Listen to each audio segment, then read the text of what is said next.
Hey everyone, I'm here today in Santa Monica. I'm so happy to be in Southern California. It's so pretty here at the Raw Food Worldwide Meetup with the founder and creator, Jamie Love. So Jamie, it's nice to meet you. I actually started following somebody on Instagram. The very first person I followed in the health world is a lady by the name of Jillian Berry. So this is a shout out to her as well. And she told me I had to hook up with this beautiful young lady. And so I'm here today at one of her events. And I just wanted to ask you a few questions. I've been in the raw world for over 30 years. How long have you been, kind of experimenting with and getting introduced to the raw food world? I first found like the plant-based lifestyle, vegan lifestyle 20 years ago. Okay. And yeah, it was Annette Larkins, really inspired me. And, I just kept growing from there. And then, I was by myself most of the time. I didn't really have anybody in my life that was doing this. So when I moved to LA, my goal was to, find community, find like-minded people. It was really important to me. But then, the world was shut down. Everything was closed off. And I had just moved here. I didn't know anybody. So it was a good 2.5, 3 years of living here in a new city with no one, no family, no friends or anything. So so that's how this started. What is your main objective? Why do this? Why a meetup? Well, in this world of technology, everything has kind of gone virtual. It's gone online, but we've really lost that in-person connection. And, we miss real hugs and eye gazing and just feeling each other's energy. There's just something really special about getting together in person. Online is great too, and that's the technology that I'm so grateful for, so that we can connect with all of these groups and all these raw food communities all over the world. But if we're just doing it in these Facebook groups and these, where we're just doing things online, we're just doing online courses, online groups, but we're not getting together in person, we're lacking a type of support and accountability that we need to really thrive on this lifestyle. Yeah, I agree. Yeah, I mean, the advantage that she does have, and she just mentioned it, is to be able to have access to all the online information. I mean, when I first started over 30 years ago, we weren't able to Google search recipes. We literally had to go and find somebody that was doing it. And in my world, I was the only one that was doing it. I only knew a few people, but they were in different states, and I had to buy plane tickets and buy books to go and learn things. And so there is a real advantage to using online, to be able to get recipes and stuff like that. But I agree with you, being able to have real people to really connect, because we're holistic beings. We're not robots and computers. That's a piece of our life. But if you can't touch somebody, you're not going to be well. And we're so emotionally disconnected. And, you can go into eating healthy, but if the whole of you is not well, then it's not going to, there's only a piece of our pie. And so this is just one aspect of my life, is to, eat primarily a plant-based. I call it nutrient intake. I don't want to say I'm a raw foodist.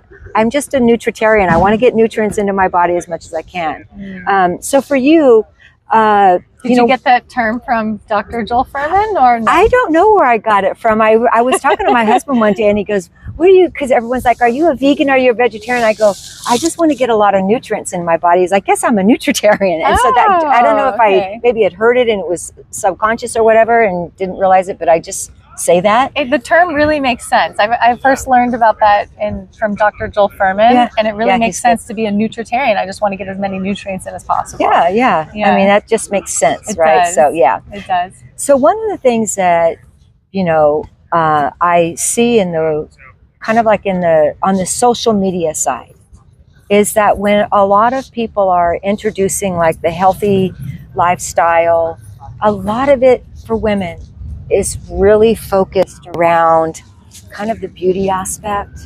Kind of, we have to look a certain way.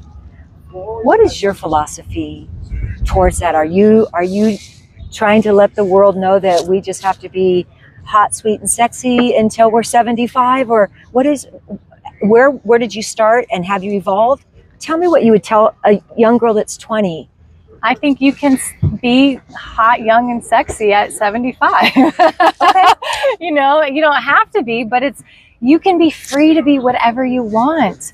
And I don't know why, you know, we want to be young and beautiful, but there's something special about embracing your natural beauty and your unique features and enhancing those. And I think with the right tools, you know, like doing, you know, facial massage or facial exercises, doing things naturally and having a healthy lifestyle, a healthy diet, you know, because beauty shines from within, not just from your diet, but from your mindset and your energy, your beliefs, and how we feel about ourselves. We reflect that out into the world.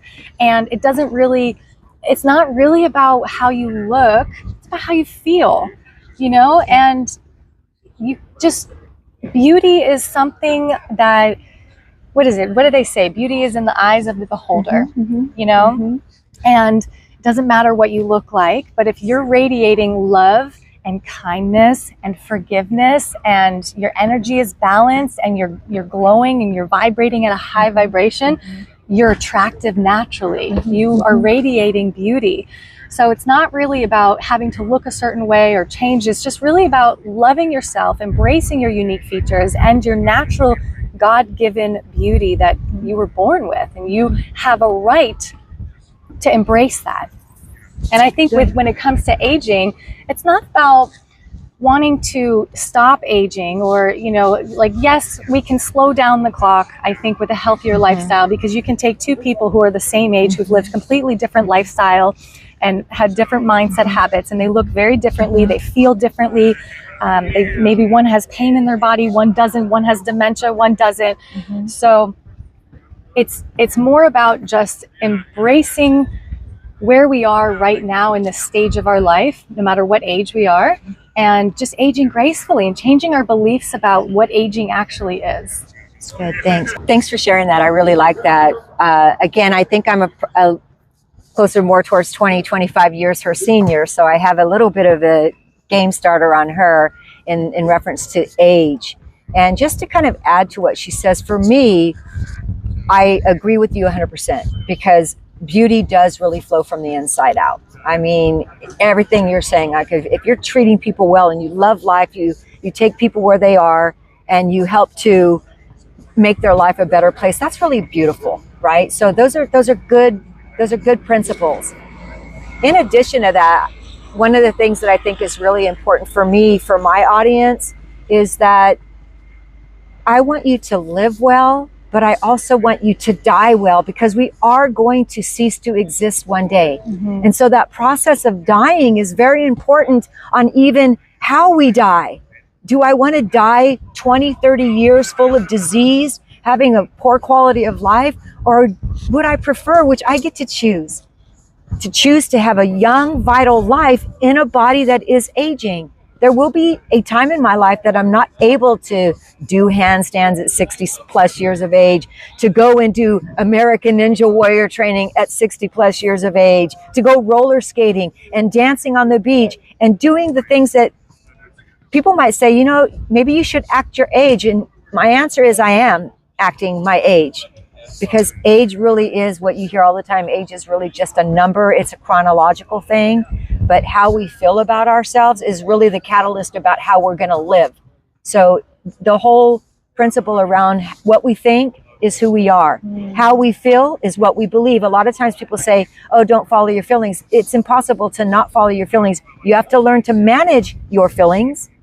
And eventually your feelings will become a belief system, and that belief system is what you're going to model to the world that you have agreed with. And then you're going to go to the rest of the world and say, hey, follow me as I follow this belief system, because it's working. And that's how we end up gravitating people around us, because people want to follow that sort of just that synergy. I like to say youthfulness is a state of mind, and true beauty is a state of being, because true beauty really is more about your energy and essence than anything else. Yeah, it really is. A lot of times we are focused on the do, but ultimately it is about the be, right? It's like, what do you do? That is a reflection of who we be. Yeah. Right. So you'll hear in the wellness world how so many of us have broken away from so many things that are what we call the pattern of this world. We've left careers. People have even, you know, it's sad in some respect. People even leave relationships because they found themselves they either didn't have the skills to communicate, or they had unwilling partners or whatever. And I don't mean that just in marriage. I mean any kind of relationship. It's so sad that we were designed to have a perfect place of living interconnected with one another. And in the wellness world, you will find a lot of people who have just said, forget it, I'm not doing this anymore. I can't live in the box. And they seem to be some of the most free people I've ever met. Yeah. And I love it because we get to a place to where you can be liberated. And, you know, I'm just grateful. I was living, you know, the American dream. I had the house and the yard and the dog and the cul-de-sac and the 3-car garage and 2.5 kids and, you know, all the tools in the kitchen. I gave everything up. I gave everything up. And it really is, you know, when you come back to this place of simplicity, of just not really needing anything, you know, and then your diet gets so simple and everything just becomes lighter, you know? Yeah, I agree. I'm really excited. This is something, it's a fairly new venture for you, the food meetup, right? It's a fairly new venture. We started this one a year ago, but the worldwide meetup, this is our second one. So March 9th was the first one. Literally 3 months ago was the first one. Wow. Yeah. I think it's awesome because, again, you know, she's made a major change in her life, and I really hope for the better for you and the world around you, that it continues to thrive. But this is really where it is. And what I always tell all of my clients is this: find something that you enjoy doing. Do it often. And that's one of the catalysts of your life, that you're going to literally build what we call the circle of life in all the areas of our lives to create for ourselves. Again, I feel like there's a master plan. And when we get the revelation of that master plan, it's going to always serve us, and it will always serve the world around us. So this meetup is beneficial to the people around you, but it's going to serve you as well. You're going to find your community, everything that you were lacking, right? God, you know, find your people, right? Find your tribe, if you will. That's, you know, again, I've been out of the country a long time. I'm hearing these. I hear that I am a high raw, so that's a new one. The fancy term. Yes, I'm getting all the fun terminology, but I'm just excited and thankful that you did this, because it's also helping me to connect to people that I'm in need of as well. So anyway, thanks so much for having me here with you today. I'm so glad you came. I'm excited. I'm blessed, and God bless you with everything that you guys are going to be doing with this venture. Thank you so much. Yeah, I'm so glad I got to meet you. And just for anybody watching the Raw Food Worldwide Meetups on Instagram, you can click the link in the bio to find out more. We have over 70 cities that signed up to host raw food meetups all over the world on the same day. The globe. Everywhere. So we are creating pockets of love and spreading compassion, and I feel like we have the opportunity and the potential to make a massive shift in consciousness. Yeah. You know? I agree. Yeah. All right. Thanks so much, guys. See ya. God bless y'all.